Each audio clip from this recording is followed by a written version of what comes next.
when child beauty queen JonBenet Ramsey was found strangled to death in the basement of her family home. After 28 years of silence, the voice of JonBenet Ramsey's brother finally emerged, and it sent shockwaves through the public that has never let go of her story. The case, cemented in cultural memory since 1996, always seemed to exist in an unresolved haze. For decades, speculation filled the void where answers should have been, and yet no one close to the tragedy spoke with the level of openness or conviction that could pierce through the fog. When her brother decided to speak, the world was startled not only by what he chose to say, but by the mere fact that he had chosen to break the silence at all. The weight of nearly 3 decades of withholding made the moment feel seismic, as if an old wound in the American psyche was suddenly reopened. Before we start, smash the like and subscribe buttons for more updates. The Ramsey case is etched into history as one of the most sensational unsolved mysteries, not only because of the horrific nature of the crime, but because it unfolded inside a world that was, at the time, unthinkably safe for many families. A child in the sanctity of her home, a glamorous beauty queen whose photographs had circulated widely before her death, and a family of means who seemed untouchable. These elements created a narrative so dramatic that it seemed scripted. When the crime occurred, society was immediately obsessed, and that obsession never waned. The case transcended simple crime reporting, becoming an enduring cultural fixation. To hear a direct voice from her brother after all this time was to be reminded that behind the spectacle was a family that had lived with the echo of unanswered questions for almost 30 years. The silence of JonBenet's brother had, for years, been one of the most intriguing parts of the broader mystery. His absence from the spotlight gave rise to countless interpretations. Some believed he was shielded by his family and lawyers, kept away from the storm of speculation to protect him. Others assumed his silence meant he carried burdens too heavy to share publicly. The longer he stayed quiet, the more his silence itself became a part of the mythology of the case. To finally speak was to break one of the last barriers that had kept the story frozen in place. It marked a transition from whispered speculation to direct revelation, a shift that left the world unprepared. When he finally stepped forward, the emotional intensity was undeniable. A brother speaking after nearly 3 decades brought a human dimension that had often been obscured by the media frenzy. His presence shattered the distance between the public's fascination and the family's private grief. It reminded people that behind the headlines and the televised documentaries were siblings who had lost a sister, parents who had endured suspicion and scrutiny, and a life altered permanently in ways the outside world could only imagine. In this sense, his decision to break silence was not just a statement, it was an event that redefined how the case is remembered. The implications of his voice rippled far beyond the immediate details. For many, hearing him speak reignited dormant memories of the case, forcing society to confront how much time had passed and how much remained unresolved. The world had moved on in countless ways. Technology had changed. Generations had grown up. Cultural landscapes had shifted. Yet the Ramsey story had always been suspended in time, unresolved, and raw. The brothers' decision to speak anchored the case in the present moment again, forcing it back into public consciousness with a force that felt almost surreal. It was not simply a rehashing of old details. It was a reminder that this mystery still lived, still breathed, and still mattered deeply. The shock also came from the realization of how long silence can hold power. His silence had been one of the last untouched aspects of the case, and by choosing to break it, he altered the balance of the narrative. Silence had given people room to speculate endlessly, to fill the gaps with theories and assumptions. But words from someone who was there had the power to cut through years of distortion. Even if he didn't answer every lingering question, the fact that he was finally speaking forced people to rethink their interpretations. It was like a locked door being opened after decades, not necessarily revealing everything inside, but enough to shake the foundation of what had been assumed. This moment also underscored the way unresolved tragedies linger within families. The Ramsey family had long been scrutinized, their every move dissected and debated, yet the brothers' silence had often been regarded as either a shield or a mystery in itself. By finally breaking it, he demonstrated that silence is not always permanent, that even the most private grief can eventually find expression. His voice revealed that there is no timeline for when someone decides they are ready to confront the weight of history. For him, nearly 3 decades were required before he could step forward. That passage of time added gravity to his words, making them feel like they had been fermenting in silence until they could no longer be contained. The world's reaction was proof of how deeply the case still resonates. People were stunned not only by what he shared, but by the realization that the case had never truly faded from collective memory. Social media lit up with discussions, debates, and renewed obsession, showing that after all these years, JonBenet's name still commands attention. The brothers' decision reignited questions that had lain dormant, stirring up old arguments and new interpretations. It was a reminder that some mysteries refuse to die, no matter how much time has passed. The psychological weight of speaking after such a long silence cannot be overstated. For a child who grew up with the shadow of this case defining his life, the decision to break silence was likely both liberating and terrifying. To carry the knowledge of such an event, to live with the constant reminders in the media, and to navigate adulthood with that past hanging overhead, must have been a burden unlike any other. His silence was not simply absence. It was a form of survival. The act of breaking that silence, then, was an act of reclaiming agency, of finally choosing to tell his own version of the story rather than let the world tell it for him. His words also revealed how time changes perspective. Speaking nearly 3 decades later meant he was no longer the boy who had lived through the tragedy, but a man shaped by decades of reflection. Time gave him distance, maturity, and perhaps clarity that he could not have possessed as a child. That distance allowed him to articulate thoughts that had been impossible to share before. It gave weight to his words, not just because they came from someone directly connected to the case, but because they came after years of silent processing. His voice carried the echo of time, layered with the complexity of memory and the inevitability of perspective changing over decades. The silence breaking also emphasized how much this case has become embedded in the broader culture of true crime. Over the years, JonBenet's story became a cornerstone of the genre, the subject of documentaries, books, theories, and endless discussions. In many ways, her story helped shape the modern true crime fascination. By speaking, her brother inserted himself into a narrative that had, for so long, spoken about him without his consent. He claimed space in a conversation that had excluded him while still revolving around his life.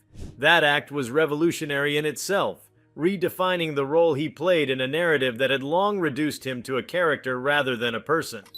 The decision also forced reflection on how media treats tragedies. For decades, the case was replayed endlessly, often with little regard for the humanity of those involved.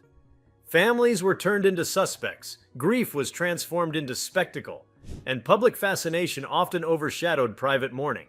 By speaking now, the brother implicitly challenged the world to consider the impact of decades of coverage. His voice highlighted the gap between public consumption and private pain, between entertainment and lived trauma. It forced people to reconsider the cost of turning someone's life into a cultural obsession. There is also something haunting about the timing. 28 years is not a round milestone like 25 or 30. It is an odd number that suggests something deeper motivated his decision. Perhaps it was personal readiness. Perhaps it was a response to ongoing narratives. Or perhaps it was simply the inevitability of silence eventually breaking. Whatever the reason, the timing itself added to the shock. It suggested that the past can resurface at any moment, without warning, and reshape how we understand events we thought were settled. The silence breaking also spoke to the resilience of memory. For many, the JonBenet case was a distant memory, a headline from the past. But his voice brought it roaring back, proving that unresolved tragedies have a way of staying alive in the cultural bloodstream. Memory does not fade when questions remain unanswered. Instead, it lingers, waiting for something to reignite it. His words were that spark, turning the embers of memory into flames once again. The shock was not only in what he said, but in the reminder that the past is never truly past. The case has always been defined by questions without answers, and his decision to speak did not erase that reality. Instead, it added another layer to the mystery. It reminded the world that answers may never come neatly packaged, that silence and speech both have limits. Yet it also demonstrated that even without definitive answers, the act of speaking can be transformative. His voice may not solve the case, but it has already reshaped how people engage with it. The story is no longer just about what happened that night in 1996. It is also about what happens when silence finally gives way to speech. Perhaps the most powerful implication is that his voice humanizes the case in a way that had long been absent. For years, the story was dominated by speculation, theories, and sensational coverage. But hearing from a brother after all this time grounded the narrative in something real: the enduring pain of loss, the passage of time, and the resilience of memory. It reminded people that at the heart of the story was not just a crime, but a family. His voice pulled the case back from the realm of myth and placed it firmly in the realm of human experience. What makes this moment resonate so deeply is the recognition that silence and speech both carry weight. For 28 years, silence was the defining feature of his role in the case. That silence gave rise to speculation, myth, and endless interpretation. By breaking it, he shifted the narrative, proving that words spoken after decades can be just as powerful as those spoken in the immediate aftermath. His choice was not just about revealing information, it was about reclaiming control of a story that had long been told without him. The decision of JonBenet Ramsey's brother to finally come forward after 28 years did more than surprise the world. It reframed an entire narrative that had existed in fragments and speculation. His words did not live in isolation. They rippled outward, touching psychology, law enforcement history, cultural obsession, and the broader questions of how society deals with unresolved trauma.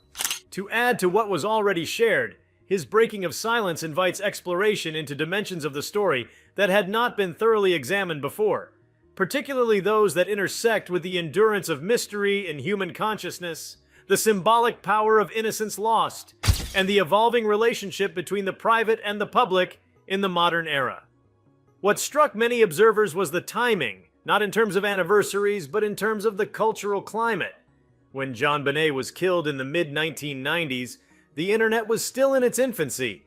Media coverage relied heavily on traditional networks, and the public consumed stories with limited avenues for interaction.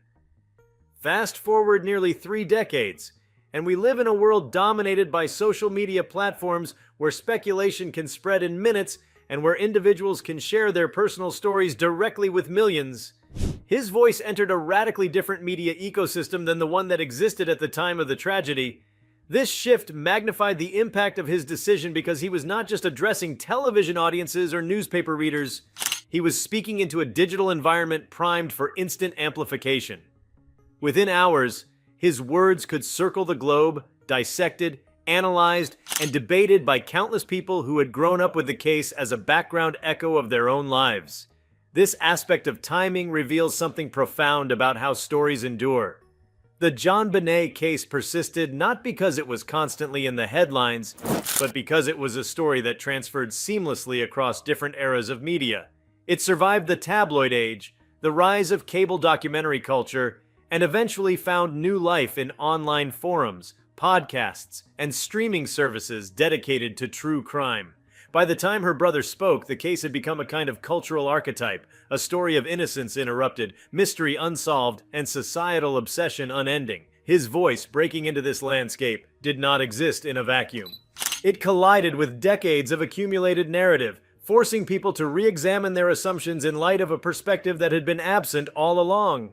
One of the most compelling implications of his speech is how it underscores the role of children in tragedies that become cultural fixations. JonBenet herself became an icon, but her brother, as a child at the time, was also part of that story. For years, the world speculated about him, sometimes unfairly, sometimes with invasive curiosity, without ever hearing his perspective. This dynamic reveals how society often forgets the children who survive tragedies. They become ghost figures, spoken about but never speaking, imagined more as characters in a drama than as human beings growing into adulthood with unimaginable burdens. His voice dismantled that dynamic. It reminded people that the silent children of such tragedies do not remain children forever. They become adults who must eventually decide whether to remain silent or to reclaim their narrative. Another angle worth exploring is how his silence and eventual words reveal the complexity of trauma processing. Trauma is not linear. It does not unfold on predictable timelines. For nearly 3 decades, he carried his silence like a second skin. Perhaps it was a shield against a world too eager to make him a suspect, a symbol, or a pawn. Perhaps it was a form of protection for himself, his family, or even his sister's memory. When he finally chose to speak, it was a reminder that healing, expression, and revelation happen on deeply personal schedules. Society often demands closure, answers, and confessions, but real human experience rarely aligns with those demands. His voice highlighted that timing belongs to the individual, not to the public, and that truth emerges when the person carrying it is ready. From a cultural perspective, his decision to speak also reignited conversations about the role of innocence in American identity. JonBenet had become a symbol of childhood beauty and fragility, her pageant photographs immortalized in media coverage. Her story was not just about violence, it was about the symbolic destruction of purity and safety. For decades, that symbol lingered in the American consciousness, shaping how people thought about safety in the home, the vulnerability of children, and the darker undercurrents of suburban life. When her brother spoke, he reintroduced the human family behind that symbol. His presence disrupted the narrative that had often reduced the tragedy to archetypes. By speaking as her brother, he reminded the world that she was not only a symbol of innocence lost, but a sister, a daughter, and a part of a family whose dynamics were forever altered. Equally significant is how his voice complicates the history of public suspicion directed at the Ramsey family. From the earliest days of the investigation, suspicion hovered around the household. Theories circulated, sometimes fueled by media sensationalism, sometimes by law enforcement missteps. His silence was often interpreted as evidence one way or another in the court of public opinion. By finally speaking, he challenged decades of assumptions, showing that silence does not equate to guilt or complicity. Instead, it can represent self-preservation, a refusal to be consumed by a narrative not of one's own making. In this way, his words implicitly critiqued the way society too quickly assumes that silence confirms suspicion. There is also the matter of how unresolved cases become cultural canvases for projection. Over the years, the JonBenet case became a vessel for broader anxieties about parenting, about privilege, about crime in supposedly safe communities. Her brother's voice disrupted that projection. By speaking as someone who lived inside the storm, he forced people to confront the reality that what they had treated as a cultural allegory was in fact a lived nightmare for those involved. Theories that had been tossed around casually on message boards or documentaries now had to contend with the humanity of someone who had grown up in the shadow of those very speculations. His words complicated the ease with which people had turned the case into entertainment. Another layer to consider is the intergenerational transmission of memory. For those who were adults in 1996, the case is a memory of media saturation, endless speculation, and cultural fixation.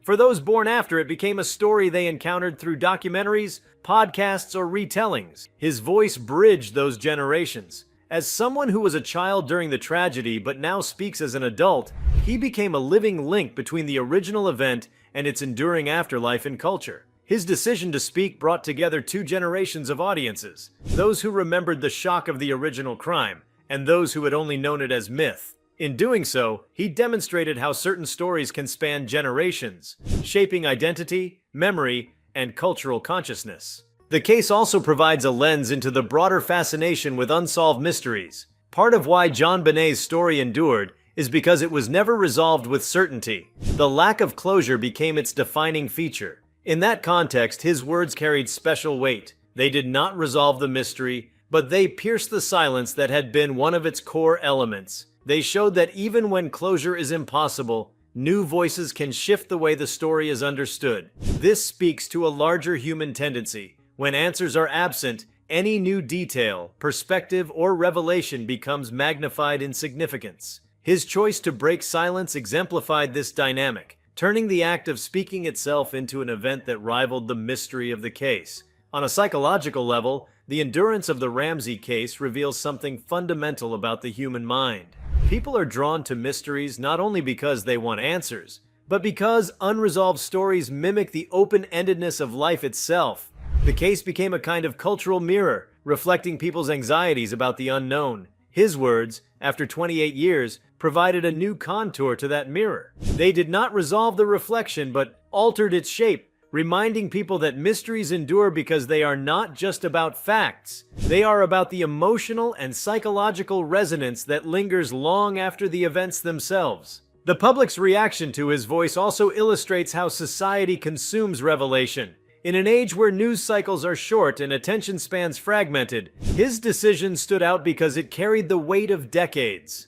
Unlike the constant drip of updates in other stories, his words arrived like a dam breaking. This rarity gave them power. In a world accustomed to immediacy, the long delay made the revelation feel monumental. It demonstrated that patience, silence, and timing can still create moments of genuine shock in an age where little seems capable of surprising the public. From the perspective of justice, his words also reignited debate about how the case was handled. The early investigation into JonBenet's death has long been criticized for errors, missteps, and mishandling of evidence. His presence in the conversation highlighted how those failures not only prevented resolution, but also condemned a family to decades of suspicion and scrutiny. It reminded people that behind every cold case is not only a victim, but survivors whose lives are shaped by the absence of justice. His voice amplified the sense of loss, not only for his sister, but for the justice that never came. In this sense, his decision was not just personal, it was a commentary on systemic failure. Another dimension worth examining is the symbolic weight of breaking silence itself. Silence, over time, takes on its own power. It becomes a kind of monument, a presence defined by absence. When that silence is broken, it is not simply speech, it is the destruction of a monument. His words carried shock not only because of their content, but because they demolished something that had stood for nearly 3 decades. In that demolition, people were reminded of the fragility of the narratives they had constructed around the case. Silence can feel permanent, but it is always vulnerable to the moment when someone chooses to speak. The shock also lay in the recognition of time itself. 28 years is not just a number. It represents a span of history in which entire cultural eras rose and fell. His words reminded people that the case was not frozen in time. It had lived alongside everything else that had happened in the world since 1996. Wars, technological revolutions, political upheavals, all unfolded while this case remained unresolved. His presence forced people to confront the reality that while the world had changed, this story had never left. In that confrontation, the passage of time itself became part of the shock. The broader implications also extend to the concept of legacy. For JonBenet, her legacy was shaped by forces beyond her control, turning her into a cultural symbol. For her brother, breaking silence was a way of shaping his own legacy. Instead of being remembered only as a silent figure in a famous mystery, he redefined himself as someone willing to step forward. His words ensured that his place in the story would not be defined solely by silence. In this way, his decision was not only about the past, but also about the future, about how he and his family will be remembered in the decades to come. The endurance of this case, magnified by his voice, also forces reflection on why certain stories grip society while others fade. Thousands of tragic crimes occur every year, yet few become cultural touchstones. JonBenet's story endures because it combined elements of innocence, privilege, mystery, and media spectacle in a way that resonated deeply with cultural anxieties. His words, decades later, reignited that resonance. They reminded people that the stories that endure are not always the ones with answers, but the ones that tap into deep cultural fears and fascinations. By speaking, he ensured that the case would continue to occupy that rare space where personal tragedy becomes collective myth. The shock of JonBenet Ramsey's brother finally speaking out after 28 years cannot be measured simply in the words he chose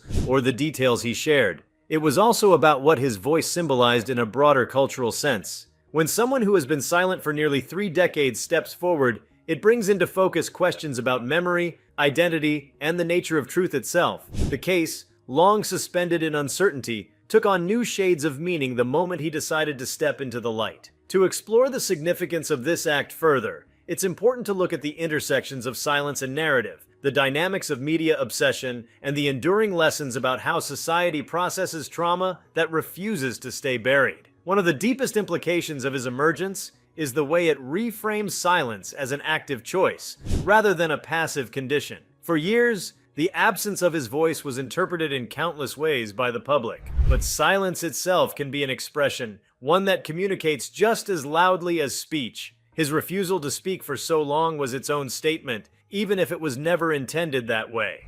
The eventual breaking of that silence revealed that sometimes withholding is not about secrecy or complicity, but about protecting what little sense of stability remains in a life consumed by chaos. In this sense, his silence was as significant as his speech, and together they create a narrative arc that illustrates the complexity of human response to trauma. The act of speaking after decades also redefined the relationship between private grief and public consumption. For most families who endure tragedy, grief unfolds quietly, away from cameras and speculation. But the Ramsey family lived their grief in full view of the world, a world that demanded answers and picked apart every gesture. His decision to speak blurred the line between private mourning and public narrative once again, but on his terms this time. It highlighted the tension between a family's right to grieve and the public's hunger to know. By reclaiming his voice, he reminded the world that even in the most public tragedies, there are boundaries that deserve respect, boundaries that only the survivors can decide to cross. What also makes this moment resonate is the way it forces reflection on the passage of time and how memory functions collectively. The JonBenet case is not just a single event locked in the past. It has lived for nearly 3 decades in the collective memory of society, constantly reinterpreted and reframed. Generations that weren't alive when the crime occurred have grown up learning about it through documentaries and retellings. His voice, entering into that collective memory, changed its contours. It reminded everyone that memory is not static. It evolves when new voices join the conversation. By speaking, he altered the shape of how the case will be remembered, ensuring that his perspective is forever intertwined with the cultural retelling. This act also invites examination of how unresolved stories become cultural myths. For decades, JonBenet's story has functioned almost like folklore, an enduring mystery passed down, debated, and reimagined by countless people. Myths survive not because they are solved, but because they embody deeper human fears and fascinations. The Ramsey case represented the fragility of innocence, the vulnerability of childhood, and the unsettling possibility that safety is an illusion. His voice added a new layer to that myth. Myths survive because they adapt, and by speaking, he ensured the story adapted once again. His presence became part of the mythology, shaping how it will be told in the years to come. Equally striking is how his words underscored the lasting psychological toll of public suspicion. The Ramsey family lived under a cloud of scrutiny that never truly dissipated. While law enforcement failed to reach definitive conclusions, the public filled the void with theories that often cast suspicion inward. For a child growing up in that environment, the knowledge that millions of people speculated about his possible involvement must have been an unbearable weight. His silence shielded him from having to directly confront those suspicions in the public eye. By breaking that silence, he confronted decades of shadowy accusations, reclaiming space for his own truth. In doing so, he illuminated the devastating impact that public suspicion can have on the lives of survivors. The implications extend beyond his family and touch on how society interacts with tragedy in the media age. The Ramsey case helped set the stage for the modern true crime fascination, where real human suffering becomes content consumed for entertainment. His words called into question that very consumption. By reminding people of his humanity, he disrupted the ease with which the case had often been turned into spectacle. It is one thing to watch a documentary about a distant tragedy. It is another to hear directly from someone who lived it. His voice humanized the story again, reminding the world that this was never simply content. It was a lived nightmare with consequences that stretched decades. From a sociological perspective, the endurance of the Ramsey case demonstrates how certain crimes resonate because they destabilize cultural narratives about safety. In the 1990s, many Americans still clung to the notion that crime was something that happened elsewhere, not in affluent homes and quiet neighborhoods. JonBenet's death shattered that illusion. Her brother's voice reawakened those anxieties, reminding people that the questions raised in 1996 are still relevant. Where is safety found? How fragile is innocence? How vulnerable are families, no matter their social standing? By speaking, he revived those cultural questions, showing that they remain unresolved as much as the case itself. Another dimension worth exploring is how his speech intersects with the broader question of who gets to tell a story. For decades, journalists, investigators, theorists, and commentators told the Ramsey story without his input. He was treated as a character rather than a narrator. By finally speaking, he seized authorship of his role in the narrative. This act of reclaiming one's story is powerful because it challenges the monopoly that outsiders often have over public tragedies. It demonstrates that survivors have the right to define how their stories are remembered, even if they choose to do so decades later. His voice disrupted the established narrative and forced people to reconsider whose perspective matters most in retelling events. The act of breaking silence also underscores the interplay between justice and memory. In unresolved cases, the absence of justice creates a vacuum filled by memory and speculation. For nearly 3 decades, the Ramsey case has lived in that vacuum. His words did not bring justice in the legal sense, but they contributed to the pursuit of truth in the broader sense. They reminded the world that memory itself is a form of justice, keeping the story alive, refusing to let it fade into obscurity, and demanding that the world continue to care. His voice was an act of resistance against forgetting, a refusal to allow his sister's story to be reduced to a relic of the past. If you liked this video, please give it a like and subscribe to our channel. Also, leave your comments below and tell us, what are your thoughts on JonBenet Ramsey's brother finally speaking after decades? We want to hear from you. Thank you for watching and see you next time.